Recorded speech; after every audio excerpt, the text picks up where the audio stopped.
किसी ने बड़े कमाल की बात कही है कि अपने मन को कंट्रोल करना सीखिए इससे पहले कि मन आपको कंट्रोल करे। हाय गाइस, स्टोरी क्लब में आपका फिर से स्वागत है। आपके लिए एक बड़ी छोटी सी कहानी मुझे याद आती है। एक बार की बात है, एक राजा को अपने महल में लगी 3 मूर्तियों से बहुत ही लगाव था।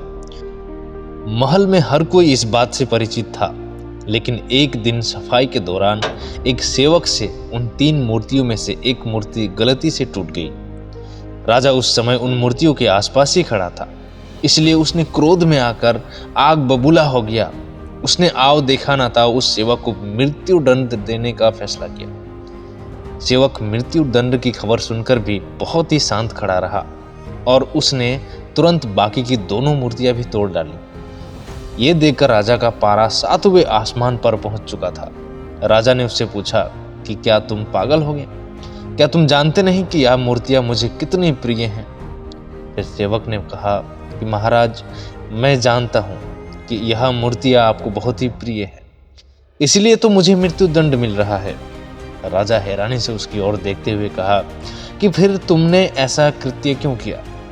फिर उस सेवक ने कहा कि राजन, यह तीनों मूर्तियां तो मिट्टी से बनी हैं और मिट्टी को तो आज नहीं तो कल मिट्टी में मिलना ही होता है।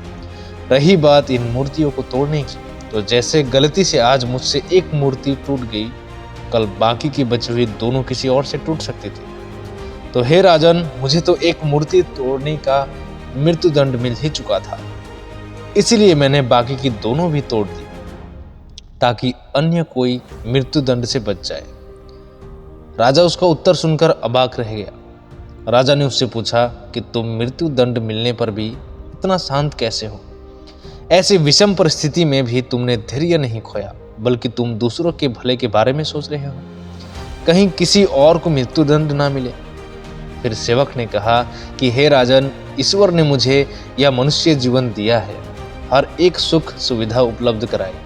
जब जीवन और सुख सुविधाएं ईश्वर ने दी है, तो अगर उसने कुछ दुख भी दिए तो उसके नियति पर शक नहीं करना चाहिए। जीवन और मृत्यु पर केवल उसका ही अधिकार है, यही सोचकर मैं सदैव शांत रहता।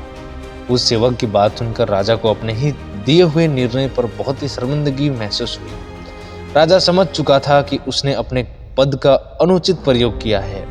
उसे अपने निजी लाभ हानि से ऊपर उठकर एक राजा के समान न्याय करना चाहिए था। एक मामूली सी मिट्टी की मूर्ति टूटने पर उसने धैर्य खो दिया और किसी निर्दोष व्यक्ति को मृत्यु दंड दे दिया। दूसरी तरफ यह सेवक मृत्यु दंड मिलने पर भी बहुत ही शांत था और परहित में सोच रहा था, दूसरों की भलाई के बारे में सोच रहा था।